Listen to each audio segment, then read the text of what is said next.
Oke, makasih Bu Irma. Ya, ternyata ini sudah ada siswa ya. Oke, baik.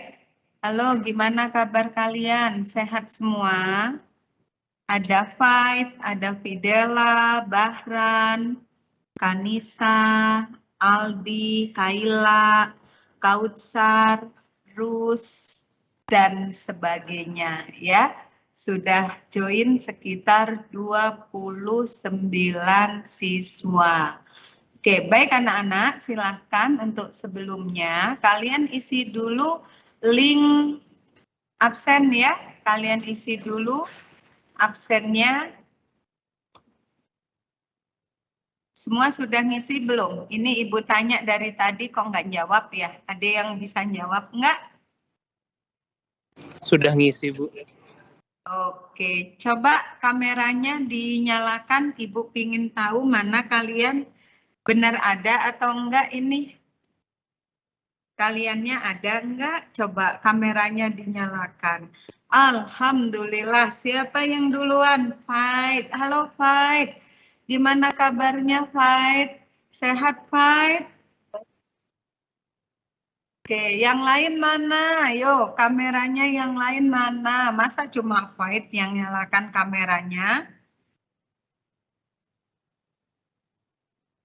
Ada Aldi, ada Fidela, ada Rafli, Alifaida, Irfan, Ejra, mana yang lain kameranya? Ibu tunggu ya. Ada Sarah, bisa dengar Ibu enggak? Halo, mana Sarah? Sarah, Naswa, bisa dengar Ibu enggak? Alhamdulillah, Maulidito sudah menyalakan kamera. Halo, gimana nak kabarnya? Baik, Maulidito? Baik, Maulidito kabarnya? Baik Bu, Alhamdulillah. Alhamdulillah. Saya Suara izin Ibu sambil makan ya Bu. terdengar, nak? Izin sambil makan, mendengarkannya. Oke, baik. Oke, kita akan memulai TB Smart untuk persiapan ujian sekolah kalian hari Senin bidang studi PKN ya. Halo Kanisa, gimana kabarnya? Nah, ini adalah ujian terakhir kalian di kelas 12 untuk pelajaran PKN. Ibu harapkan ya kalian melaksanakan ujian sebaik-baiknya sehingga kalian mendapatkan nilai yang sangat memuaskan ya. Oke, baik anak-anak, sebelum kita mulai ya, kita baca basmalah bagi yang beragama Islam. Bismillahirrahmanirrahim. Semoga pelaksanaan TB Smart kita pada hari ini diberikan kelancaran ya. Sampai dengan pukul berapa ini Maulidito? 2, Ibu. Sampai dengan pukul? Halo? Maulidi, sampai dengan pukul 2. Benar Kanisa? Sampai dengan pukul 2? Oke, yang lain bagaimana ini? Yang lain Ibu tanya, nggak mau jawab, Ibu suruh nyalain kamera, nggak mau nyalain, gimana nih yang lainnya? Oke, baik. Sebelum Ibu mau memberikan materi ya, Ibu nggak ngasih soal ya nak ya? Ibu nggak ngasih soal, Ibu cuma mau mengulas materinya kelanjutan yang pernah Ibu sampaikan. Kebetulan yang TB Smart sekarang dari kelas 12.1 sampai 3 dengan Ibu ya, jadi kita berbagi. Nah, waktu di kelas kemarin Ibu kan sudah mereview juga sebagian materi ya. Yang akan Ibu sampaikan sekarang itu materi-materi yang belum selesainya ya, materi yang belum selesainya yaitu ada beberapa materi yang belum ya. Oke, baik Ibu mau share screen dulu. Ya, yang Ibu share terlihat enggak layar warna putih? Kelihatan Bu, putih. Udah kelihatan, Faid?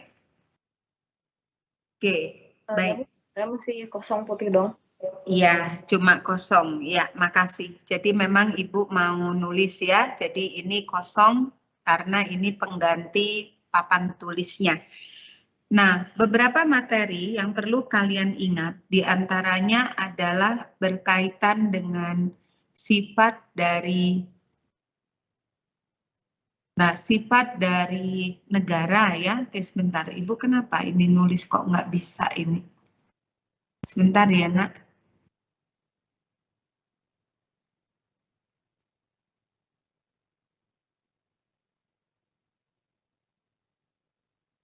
Oke, yang pertama yaitu yang harus kalian ingat berkaitan dengan sifat negara.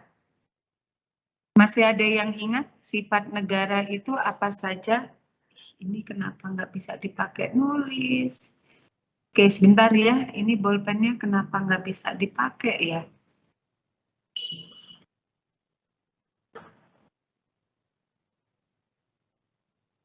Sebentar ya.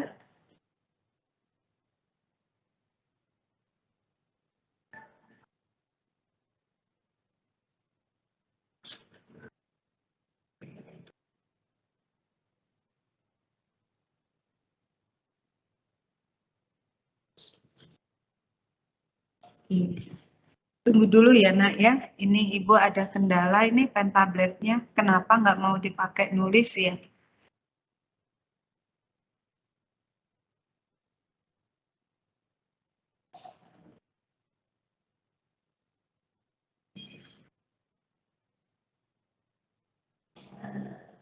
Oke, jadi yang pertama adalah yang perlu kalian ingat yaitu sifat negara.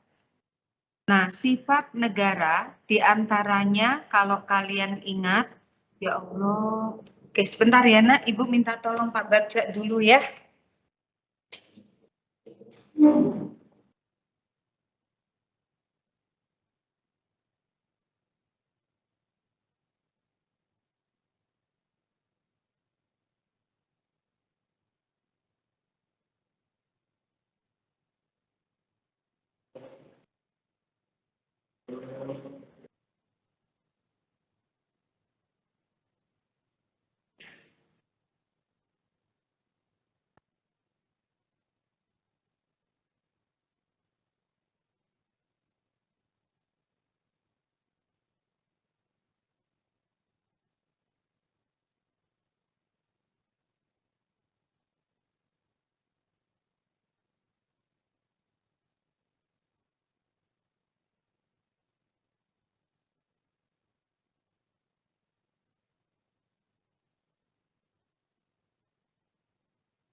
Oke, halo anak-anak.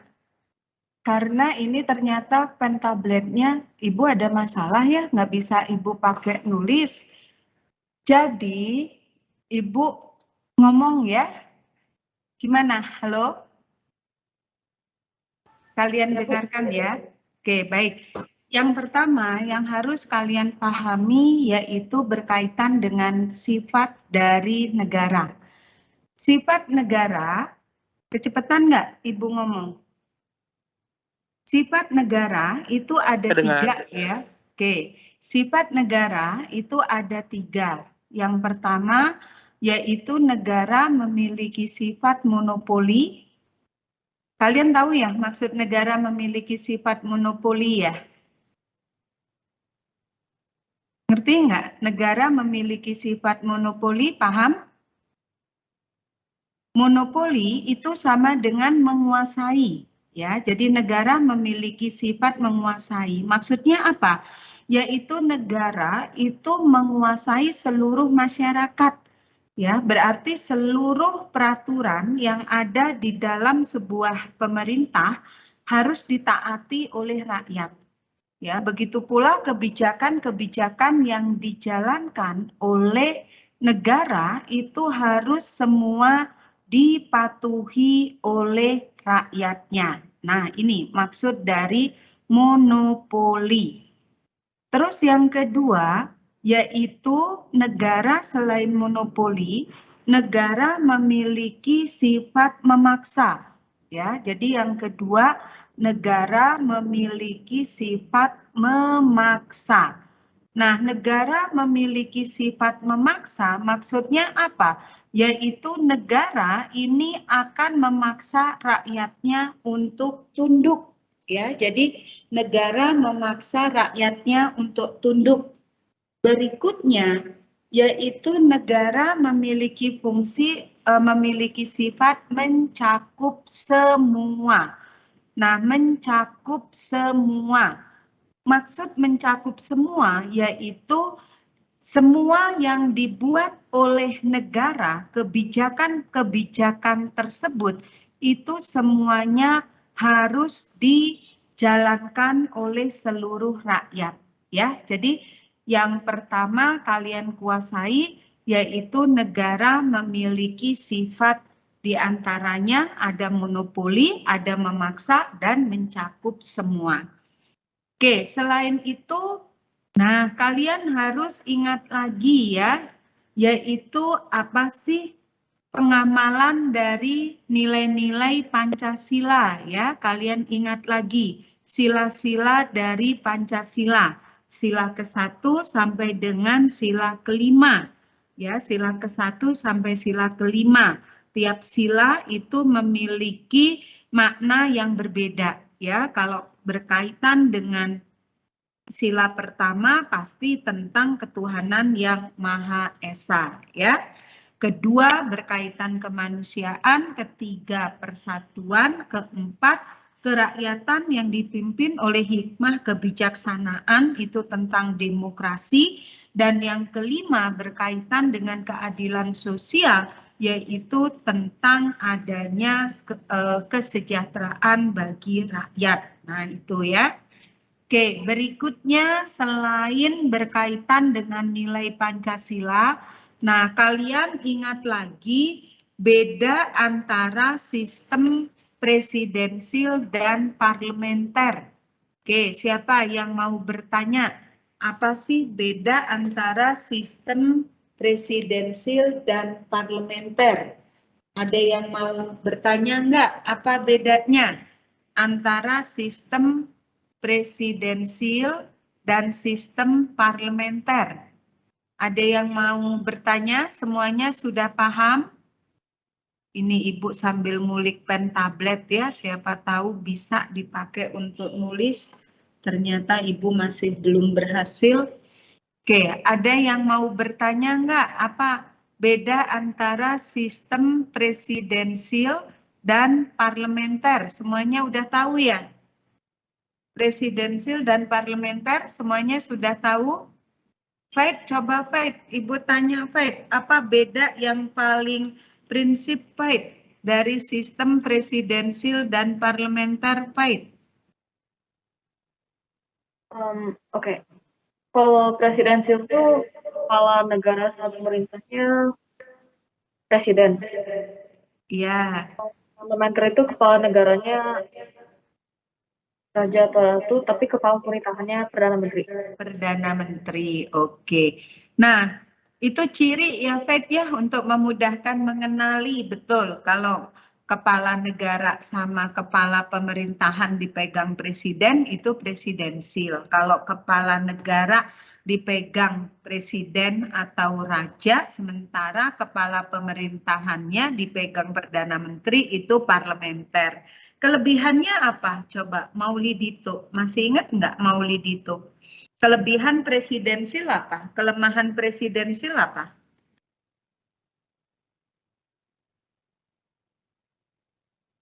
Maulidito, bisa dengar Ibu? Bisa, Bu. Sebentar lagi. Kira-kira apa kelebihannya? Satu aja dari sistem ini.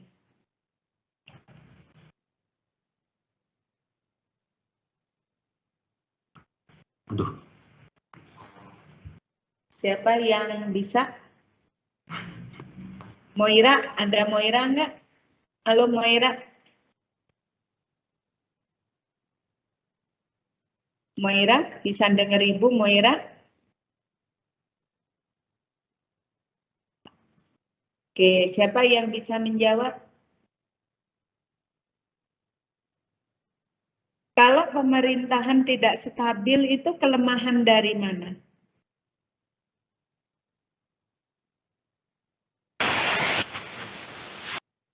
Halo? Parlementer yang tidak stabil. Yang tidak stabil dari mana, Faith? Parlementer bisa Oke. dijatuhkan oleh Betul. Ya, kenapa jadi nggak kalau bisa dijatuhkan pemerintahan nggak percaya? tidak. Oke, jadi kelebihan dalam sistem parlementer yaitu pemerintahan tidak stabil, kelemahan ya sistem parlementer, pemerintahan tidak stabil. Tetapi kelebihannya yaitu pemerintah selalu diawasi oleh parlemen, ya itu kelebihannya. Kebalikan dengan presidensil, kalau presidensil kelebihannya yaitu politik lebih stabil, tapi kekuasaan dari pemerintah itu sangat absolut. Oke, baik. Nanti kalian harus bisa ya membedakannya mana presidensil, mana parlementer. Oke, berikutnya kalian bisa ya membedakan bentuk negara kesatuan dan bentuk negara serikat. Bisa membedakan kalau negara kesatuan seperti apa? Negara kesatuan negara yang bagaimana? Kalian bisa lihat contoh negara kesatuan itu Indonesia. Ya, kalau negara serikat contohnya Australia, terus ada Malaysia, ya, yang paling besar adalah negara Amerika Serikat. Nah, kalau kita lihat negara dengan bentuk kesatuan, ya, ini memiliki ciri yang paling mendasar yaitu apa? Negara kesatuan, ciri yang paling mendasar. Pemerintahannya hanya ada satu ya, betul nggak? Iya. Oke, pemerintahan hanya ada satu, yaitu pemerintah pusat, ya. Daerah itu statusnya sebagai provinsi. Beda dengan negara federasi, ya. Kalau negara federasi, pemerintahannya itu bersusun jamak. Berarti ada yang disebut pemerintah pusat, ada pemerintah negara bagian. Kalau pemerintah di negara serikat, nah pemerintah pusat memegang kedaulatan apa? Pemerintah pusat memegang kedaulatan apa, Faith? Yang pusat hanya menangani kedaulatan yang bersifat keluar, ya, kedaulatan keluar. Kedaulatan ke dalam negara itu dipegang oleh negara bagian, ya. Oke, Maulidito, Ibu tanya nih, kalau negara kesatuan Maulidito, pemerintah pusat memegang kedaulatan yang bagaimana? Kebalikannya Bu, kedaulatan ke dalam. Kedaulatan ke dalam dan kedaulatan keluar ya. Jadi semua Ya, dipegang oleh pemerintah pusat ya. Tahu ya ciri-ciri yang lainnya ya. Oke. Berikutnya, kalian masih ingat lembaga-lembaga negara ya? Lembaga negara ada lembaga apa saja? Ada lembaga legislatif, ada lembaga eksekutif, ada lembaga yudikatif, dan ada lembaga eksaminatif, ya. Lembaga legislatif, lembaga yang bagaimana? Kanisa, lembaga legislatif Kanisa. Masih di unmute, Neng.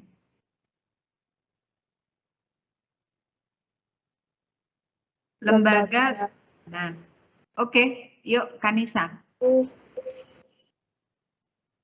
Contoh atau apanya, Bu? Lembaga legislatif itu lembaga yang bagaimana?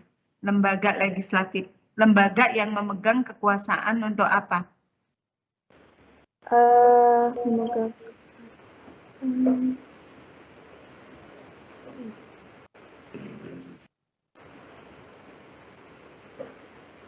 Legislatif untuk apa? Untuk Membuat apa legislatif?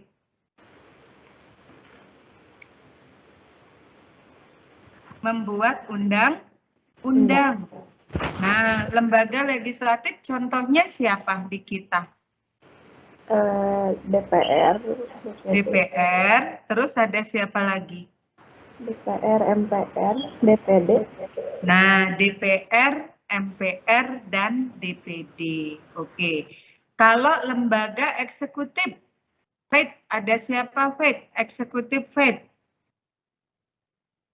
Presiden sama wakil presiden. Oke. Kalau lembaga yudikatif Maulidito, ada siapa aja? MA, MK, KY, Bu. MA, MK, dan KY. Oke, betul ya. Nah, itu adalah lembaga-lembaga negara ya yang ada di kita. Oke, bisa menjelaskan tugas mereka? Bisa ya. Kalau MA apa sih beda MA dengan MK?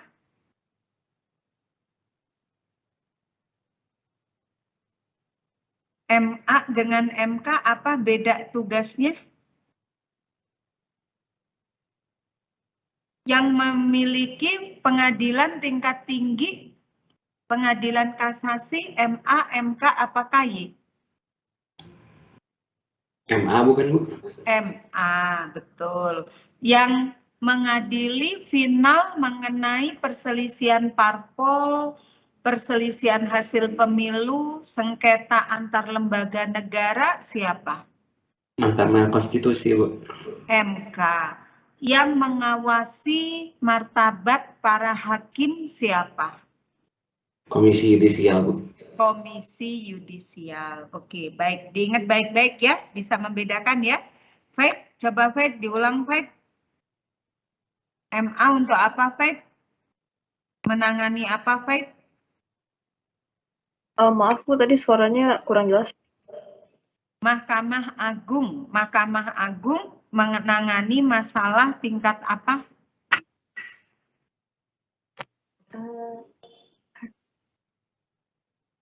Tingkat final yang disebut apa? Tingkat akhir yang disebut apa kalau MA?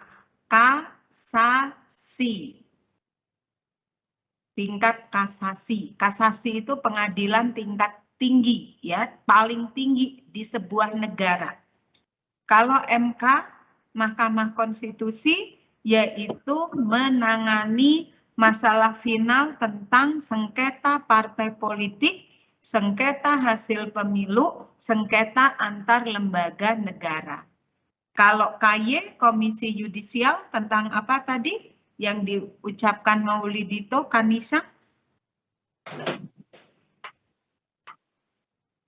Menjaga martabat siapa?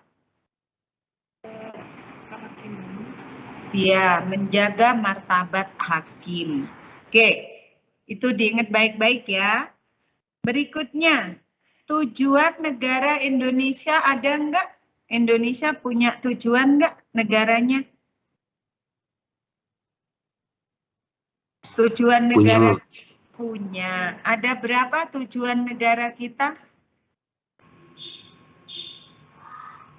Lupa, Bu, tapi tergantung di alinea 4. Kenapa? Lupa isinya apa, tapi tergantung di alinea 4. Oke, tujuan negara kita ada 4 ya. Siapa yang masih ingat? Coba Kaila Naswa. Kaila, ada Kaila? Ada Ibu. Oke, coba Kaila, apa tujuan negara kita? Ini maaf banget ya, ternyata Ibu ngajar di kelas ini malah pennya nggak bisa berfungsi, padahal Ibu mau nulis-nulis ya. Ibu nggak nyiapin PPT, aduh jadi ini kendala. Oke, nggak apa-apa, kita diskusi aja. Kaila, coba Kaila, apa tujuan negara kita? Bentar Bu.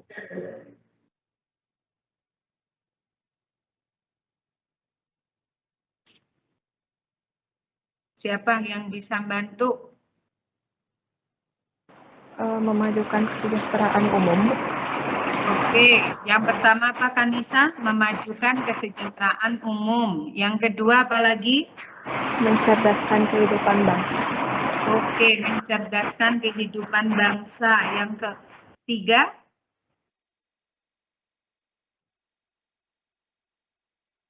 Melaksanakan ketertiban dunia. Yang ketiga, ikut melaksanakan ketertiban dunia. Yang keempat, Melindungi segenap tumpah darah Indonesia.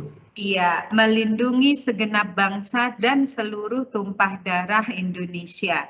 Jadi kalau kita lihat, Nak, tujuan NKRI itu ada di dalam pembukaan UUD 45 alinea keempat, ya. Tujuannya ada tujuan ke dalam, ada tujuan keluar. Tujuan ke dalam diantaranya yaitu melindungi segenap tumpah darah dan seluruh tanah air Indonesia, memajukan kesejahteraan umum, dan mencerdaskan kehidupan bangsa. Itu adalah 3 tujuan ke dalam. Tujuan keluar yaitu ikut serta menciptakan perdamaian dunia, ya. Nah, jadi negara kita dengan bentuk negara kesatuan, dengan sistem pemerintahannya presidensil, ya, kita akan mencapai sebuah tujuan, yaitu ada 4 poin tujuan itu yang akan dicapai, ya. Nah, dalam mencapai tujuan ini kita tidak berdiri sendiri, tetapi kita bekerja sama dengan negara lain, maka muncullah apa yang kita sebut dengan hubungan internasional, ya. Hubungan internasional itu hubungan antar suatu negara atau suatu bangsa. Ya, hubungan internasional ini ditandai dengan munculnya sebuah perjanjian, ya, karena biasanya dalam suatu hubungan biar komitmen itu dicapai bersama, maka ada yang namanya perjanjian internasional, yaitu kesepakatan yang terjadi antar negara atau antar bangsa. Nah, Ibu mau nanya nih, halo, ada nada. Alhamdulillah yang buka kamera bertambah ada nada, ya. Nah, dalam membuat perjanjian internasional, yang pertama yang harus kita lakukan apa tuh? Untuk membuat perjanjian, yang pertama yang harus kita lakukan apanya dulu? Nggak tahu. Apa? Nggak ingat, Bu. Lupa. Apa nada? Coba nada. Dalam membuat perjanjian apa dulu yang harus kita lakukan, nada? Negosiasi, Bu. Negosiasi, benar itu nada, ya. Jadi kita kalau mau melakukan perjanjian nggak bisa kita langsung berjanji, tapi ada negosiasi, ya. Negosiasi itu sebuah pertemuan yang dilakukan perwakilan dari masing-masing negara, ya, untuk membicarakan apa sih yang akan kita sepakati, ya. Sudah terjadi negosiasi, apa yang dilakukan lagi? Ayo, nama lain negosiasi itu apa? Negosiasi nama lainnya perundingan, ya, negosiasi atau perundingan. Kalau itu sudah terjadi, apa yang kita lakukan setelah itu? Yuk, siapa yang bisa? Kalian nih sudah negosiasi nih, ya, sudah melakukan perundingan nih. Dalam perundingan atau negosiasi kan pasti ada deal-deal, ya, yang disepakati, muncul kesepakatan. Nah, kesepakatan biar masing-masing mau menjalankan dengan rule-rule yang ada, apa yang kita lakukan setelah negosiasi atau perundingan? Buat perjanjian, Bu. Buat perjanjian. Nah, perjanjian kan tadi di awal, yang perundingan. Perjanjian itu kan hasil keseluruhannya. Ini tahapnya nih, setelah perundingan. Setelah muncul negosiasi nih, kita deal nih, kita mau ini, gitu. Setelah itu apa?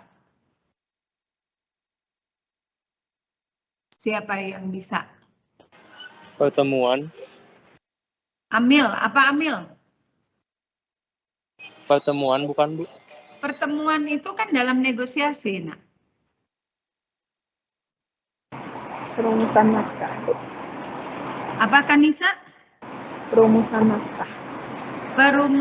Perumusan itu juga dalam negosiasi.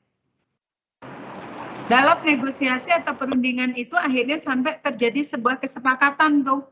Itu proses yang disebut negosiasi atau perundingan. Yang kedua apa? Penanda tanganan, ya. Jadi yang pertama yaitu melakukan negosiasi, ya. Dari negosiasi muncul kesepakatan tuh, ya, kesepakatan atau deal. Nah, dari situ akhirnya ditandatangani. Siapa yang menandatangani? Wakil dari masing-masing negara. Setelah ditandatangani apa?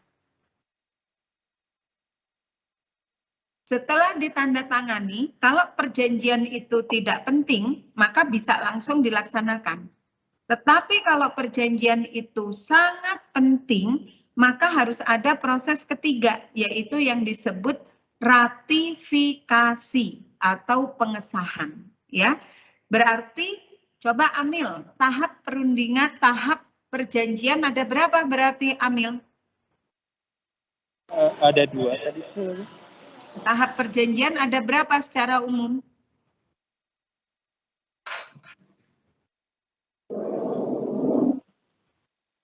Oke, coba Kanisa. Tahap perjanjian ada berapa jadi Kanisa? Ada 3 Ibu. Ada 3. Yang pertama apa Kanisa? Perundingan atau negosiasi. Perundingan atau negosiasi. Yang kedua? Penandatanganan. Penandatanganan. Yang ketiga? Jika diperlukan ratifikasi. Ratifikasi. Nama lainnya apa ratifikasi? Pengesahan. Pengesahan. Oke, baik. Terima kasih.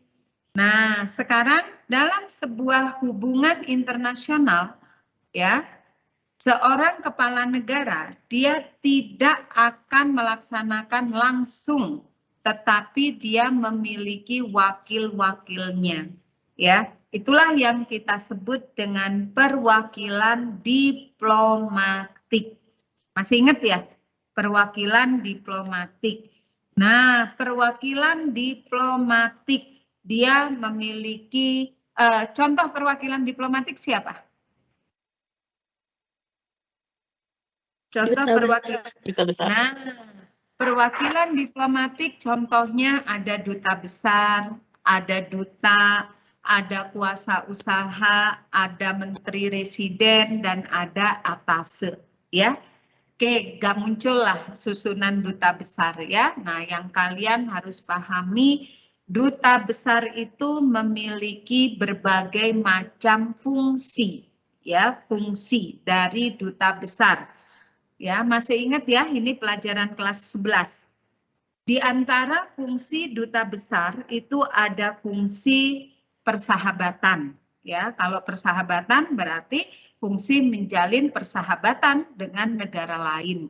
Terus ada fungsi proteksi. Kalau proteksi fungsi apa? Proteksi. Fungsi apa? Ya, fungsi untuk melindungi, ya. Terus ada fungsi observasi. Observasi fungsi untuk melakukan suatu pengamatan, ya. Jadi seorang perwakilan diplomatik selain memiliki fungsi menjalin persahabatan, dia harus melindungi kepentingan negaranya berkaitan dengan fungsi proteksi, dan dia juga melakukan pengamatan atau observasi berkaitan dengan hal-hal yang akan dikembangkan dalam menjalin hubungan. Selain itu juga fungsi negosiasi, fungsi melakukan perundingan, dan terakhir fungsi representatif, yaitu sebagai wakil dari negaranya. Ya, jadi ada 5 fungsi perwakilan diplomatik. Ya. Selain itu, perwakilan diplomatik yang ditempatkan di suatu negara, dia juga memiliki hak kekebalan. Ya, itulah yang menjadi hak istimewa. Hak kekebalan disebut juga dengan hak imunitas, ya. Ingat dari kata imun, ya, kekebalan. Nah, contoh hak imunitas, hak kekebalan yang dimiliki perwakilan diplomatik diantaranya mereka tidak tunduk terhadap hukum yang berlaku dari negara tempat dia bertugas, ya. Contoh misalkan perwakilan diplomatik Amerika Serikat di Indonesia, maka di dalam wilayah hubungan perwakilan diplomatik itu yang terapkan adalah hukum dari negara Amerika, ya. Jadi dia tidak tunduk dalam wilayah kedutaan itu hukum negara tempat dia bertugas, ya. Selain itu juga perwakilan diplomatik dia tidak membayar pajak, dia tidak boleh dijadikan saksi dan sebagainya. Nah, itu enaknya. Siapa tahu di antara kalian ada yang bercita-cita mau menjadi seorang perwakilan diplomatik, ya. Dan ini sebetulnya tidak harus kuliah di HI, karena perwakilan diplomatik itu bukan karir akademik, tapi ini karir profesional. Bisa saja seorang artis karena punya kedekatan mungkin ya dengan penguasa, dia diangkat sebagai duta besar. Contoh seperti Tantowi Yahya, dia perwakilan diplomatik kita untuk negara Selandia Baru. Kita semua tahu background dari Tantowi Yahya apa gitu ya, dulunya musisi masuk ke politik. Jadi kalian yang tertarik tidak harus kuliah di HI. Banyak benefit yang kita peroleh ya kalau kita menjadi salah satu perwakilan diplomatik ya. Oke, sampai sini ada yang mau ditanyakan nggak? Berkaitan dengan hubungan internasional, jelas ya?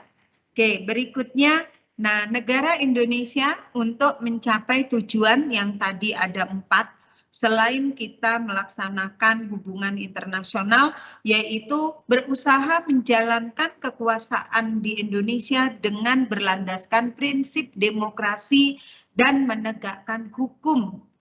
Nah, kalian masih ingat ya? Prinsip demokrasi dan menegakkan hukum.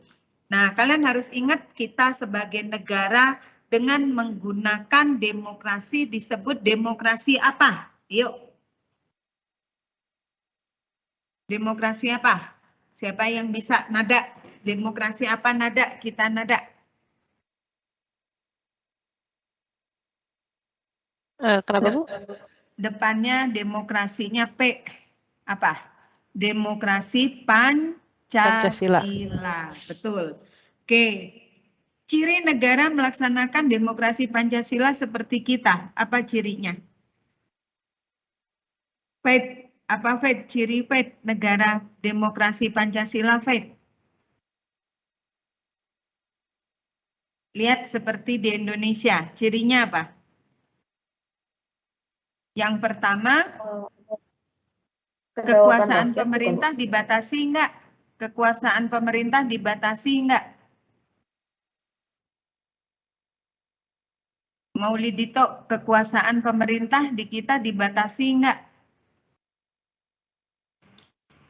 Tidak boleh bertentangan dengan Pancasila, Bu.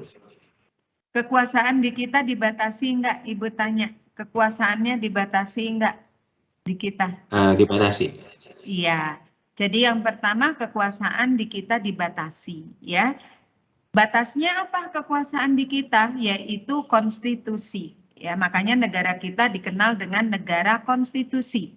Di dalam konstitusi atau UUD yang disebut UUD 45, di situ kalian lihat ya, setiap lembaga negara memiliki fungsi dan wewenang yang berbeda-beda. Itulah batas kekuasaan. Jadi mereka tidak memiliki kekuasaan yang sangat luar biasa, tetapi dibatasi. Terus yang kedua, media massa sebagai tempat mencurahkan aspirasi itu bebas. Ya, jadi media massa tidak diatur oleh negara, tetapi media massa bebas ya. Kalian bisa lihat bagaimana perkembangan negara kita sekarang. Media massa lebih bebas dibanding dengan masa yang lalu. Selain itu, hak asasi manusia juga dilindungi ya. Kalian lihat dalam UUD 45 pasal 28A sampai 28C, itulah bentuk perlindungan terhadap hak asasi manusia yang nanti dijabarkan pada UU nomor 39 tahun 1939 ya, tentang hak asasi manusia. Terus berikutnya kekuasaan dipegang oleh sipil ya, jadi bukan dipegang militer. Oleh sebab itu di masa sekarang ABRI nggak ada lagi ya, di kita ABRI dihilangkan, muncullah TNI dan Polri, nggak ada lagi di fungsi ABRI. Maka yang namanya ABRI ya, militer di kita nggak boleh ikut kegiatan politik. Jadi betul-betul pemerintahan dikuasai oleh sipil. Berikutnya, terdapat pengadilan. Ya, jadi ada lembaga pengadilan yang bebas dan tidak memihak. Nah, itu prinsip dari negara hukum, prinsip dari pelaksanaan demokrasi yang dijalankan di Indonesia. Ya, ada 5 prinsip, diingat baik-baik. Dari dinamika demokrasi di kita dapat dibedakan, kita mengenal ada demokrasi liberal, demokrasi terpimpin, demokrasi masa Orde Baru, dan reformasi. Yang paling panjang demokrasi masa apa? Yang paling panjang pelaksanaannya? Kanisa, demokrasi apa Kanisa yang paling panjang?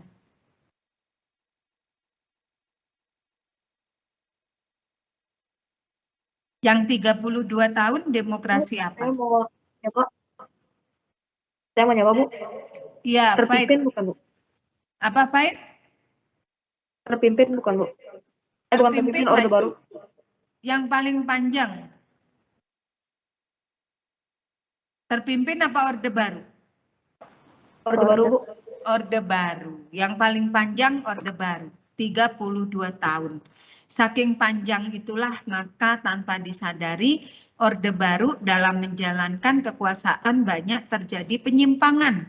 Contohnya apa? Penyimpangan yang terjadi masa Orde Baru. Waktu kekuasaan yang terlalu panjang, Bu. Permasalahan terlalu banyak. Contohnya apa? Tadi saya bilang waktu kekuasaan yang terlalu panjang, Bu. Ya, contoh penyimpangannya apa masa Orde Baru? Siapa yang bisa? Kata Faith tadi, Apa Kanisa? tadi Faith bilangnya masa kekuasaan terlalu panjang, Bu. Oke, kekuasaan terlalu panjang. Nah, mengakibatkan muncul apa itu? Kekuasaan terlalu panjang.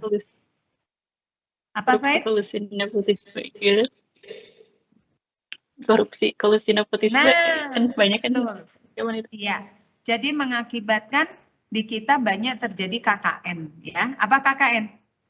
Korupsi, kolusi, dan nepotisme. Terus apa lagi? Masa itu aja?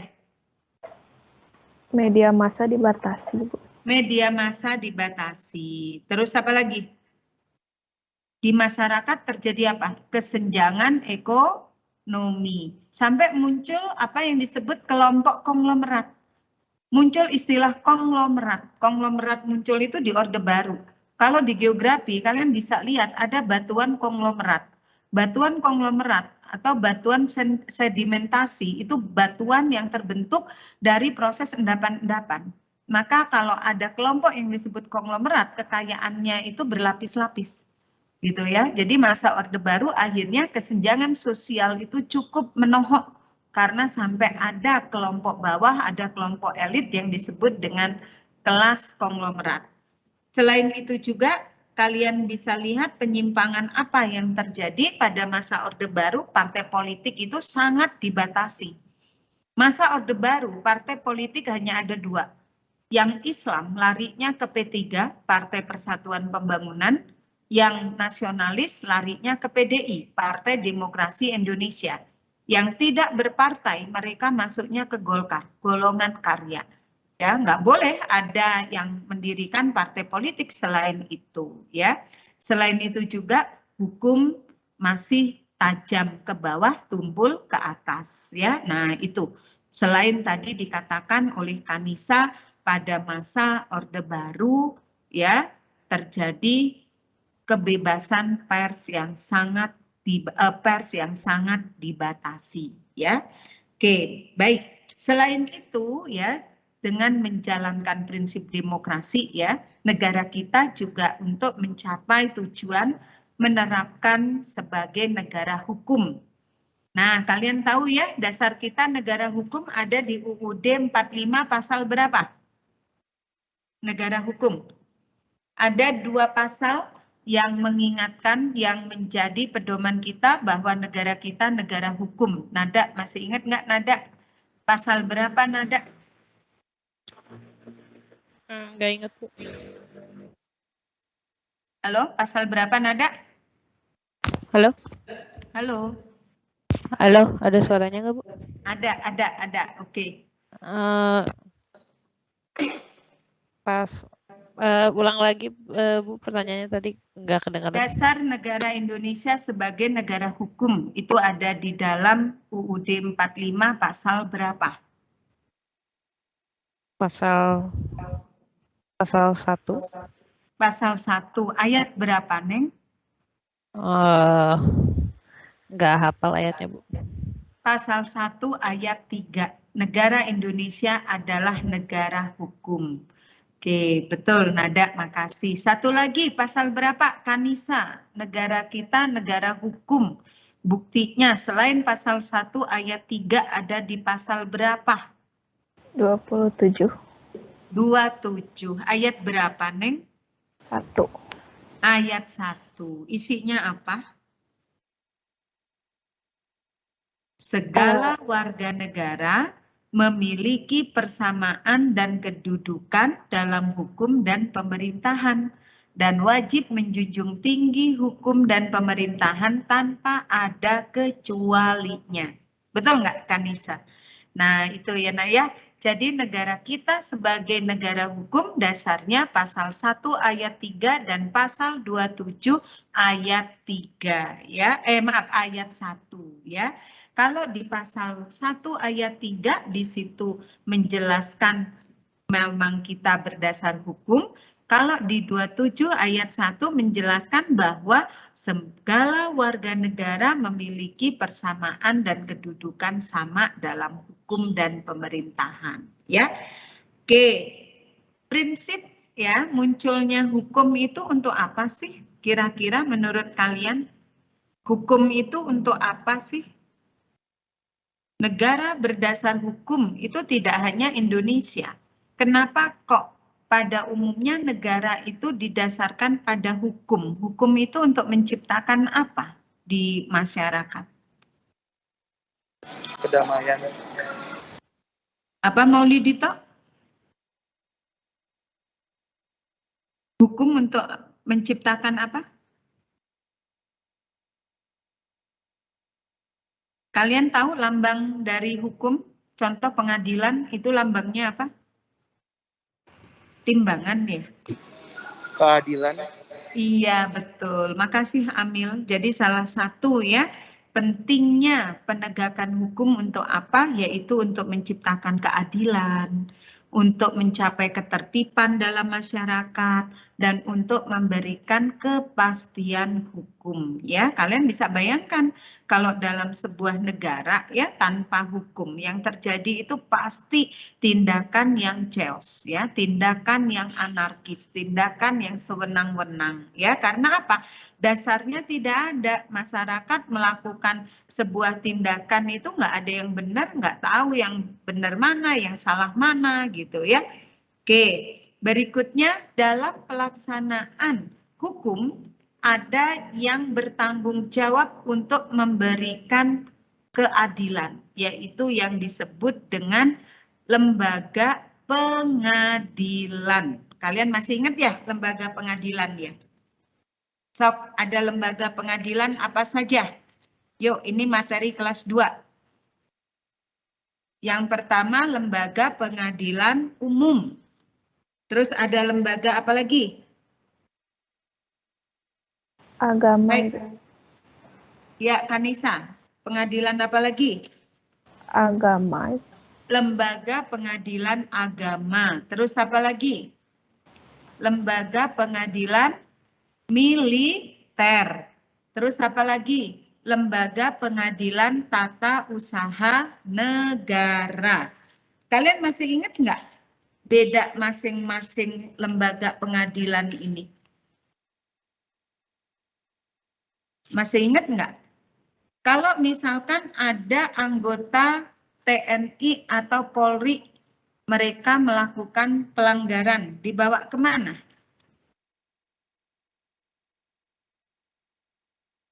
Anggota TNI Polri melakukan pelanggaran hukum, dibawanya ke pengadilan apa? Pengadilan militer, Bu. Militer. Kalau ada sengketa yang dialami oleh umat Islam berkaitan dengan masalah perdata, contoh perkawinan, hak asuh anak, hak waris, dibawanya ke pengadilan apa?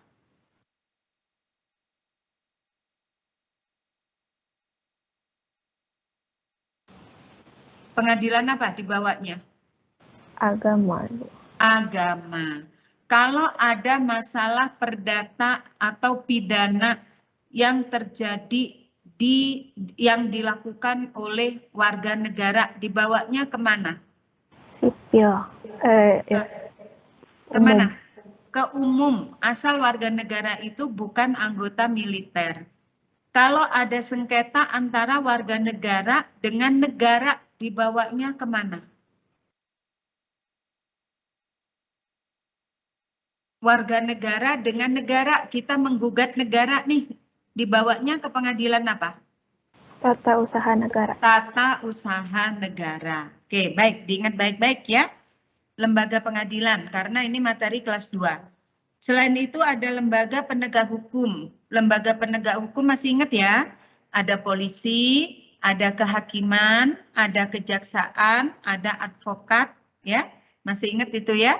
Oke, diingat-ingat lagi. Itu mudah lah. Itu materi kelas 12 kan kemarin ya? Oke, masing-masing tahu kan? Lembaga penegak hukum yang punya fungsi untuk mengadili berarti apa? Kekuasaan apa itu? Kehakiman.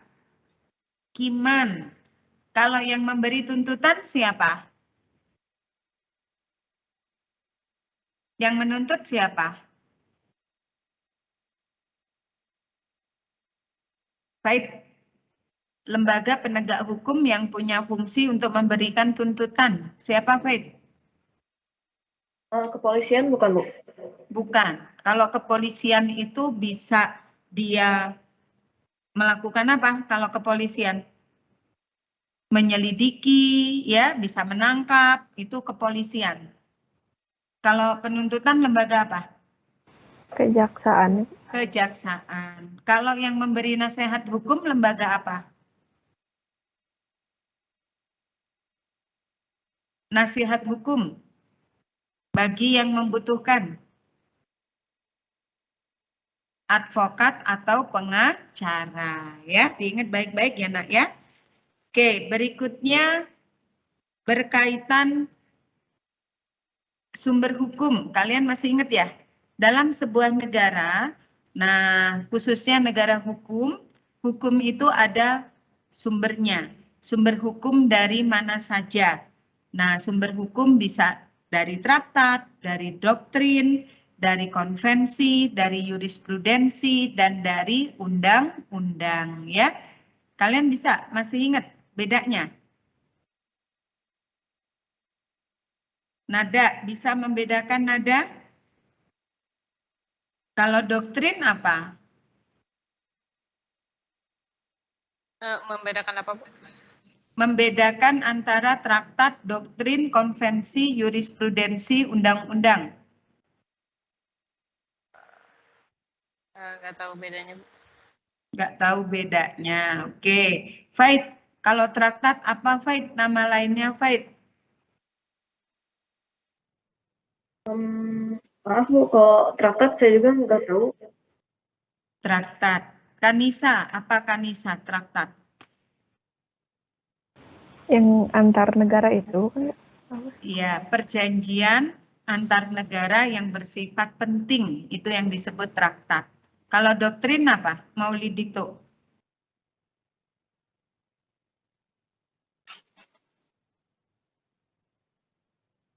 Doktrin apa? Doktrin itu yang sifatnya keagamaan, Bu. Doktrin, apa doktrin?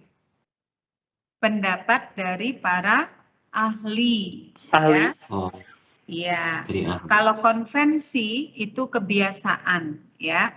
Jurisprudensi kesepakatan hakim yang lalu, ya. Undang-undang itu sebuah peraturan yang dibuat oleh badan resmi. Nah, itulah hukum berasal, ya. Itu disebut dengan sumber hukum formal dari negara. Jadi negara yang menganut hukum maka hukum itu berasal dari mana? Hukumnya bukan dari pendapat penguasa, tetapi hukum itu diambil dari traktat, dari doktrin, dari konvensi, dari jurisprudensi, dan juga dari undang-undang. Ya, oke, baik. Berkaitan dengan hukum, nah negara hukum salah satunya dia juga akan melindungi hak asasi warga negaranya. Kalian tahu ya tentang HAM ya. Kalian lihat juga bahwa dalam negara hukum di situ ada perlindungan terhadap hak asasi manusia. Nah, banyak sekali di kita lembaga yang berkaitan dengan penegakan HAM, beririsan dengan penegakan hukum. Contoh ada Komnas HAM, ada Pengadilan HAM, ada Pengadilan Ad Hoc, ada Komisi Kebenaran, ada Komisi Perlindungan Anak. Ya, kalian ingat-ingat lagi peran mereka apa ya? Selain itu juga berkaitan dengan jenis-jenis hak asasi manusia ya, kalian juga harus mengingat kembali, nggak susah kok itu berkaitan dengan HAM ya, itu nanti Ibu kaitkan dengan hak dan kewajiban. Yang jelas kalian baca dengan benar saja pernyataannya, nanti kalian bisa pasti menjawabnya.